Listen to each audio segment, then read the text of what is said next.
Saudara, dua pelaku maisir di wilayah Kota Lok Sumawe menjalani hukuman cambuk dalam penegakan Qonun Syariat Islam oleh petugas Kejaksaan Negeri Lok Sumawe. Penerapan hukuman yang digelar di halaman kantor Satpol PP dan WH setempat terbuka untuk umum agar pelaku mendapat efek jera dari dampak sosial.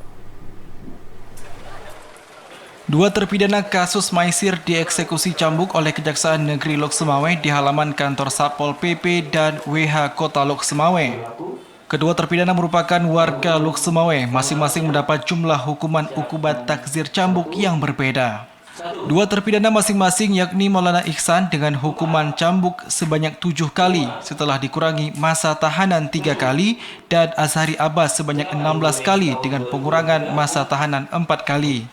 Kasih Bidum Kejari Lok Sumawe Rusdi Sastrawan mengatakan proses eksekusi cambuk diterapkan setelah kedua warga Lok Sumawe tersebut dinyatakan bersalah melanggar pasal 20 Kanun Aceh nomor 6 tahun 2014 yang diputuskan oleh Mahkamah Syariah Lok Sumawe. Sehari untuk jumlah cambuk atau yang dieksekusi pada hari ini adalah sebanyak 10 kali karena sudah dilakukan penahanan selama 103 hari maka dikurangi 3 hari jadi sebanyak 7 kali. Sementara untuk saudara Maulana tadi kita saksikan bersama-sama dicambuk sebanyak 19 kali tapi dikurangi dengan selama beliau ditahan itu jadinya 16 kali. Sementara PLT Kasatpol PP dan WH Kota Lok Sumawe, Heri Maulana mengatakan dengan adanya penerapan Kanun Syariah Islam serta penerapan hukuman cambuk di muka umum, maka bisa memberikan pelajaran bagi warga agar tidak melakukan pelanggaran syariat Islam baik maisir maupun lainnya.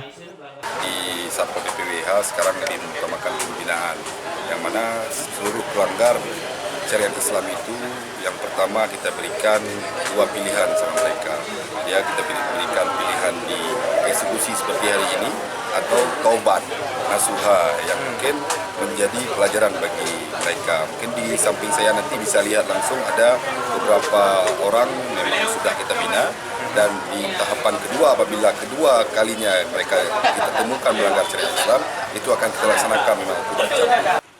Saat ini angka pelanggaran syariat Islam di Lok Sumawe mulai menurun. Bahkan pihaknya memberikan 2 pilihan bagi pelanggar yakni dilakukan pembinaan untuk bertobat maupun penerapan hukuman cambuk di muka umum. Dari Lok Sumawe, Muhammad Ilyas TVRI melaporkan.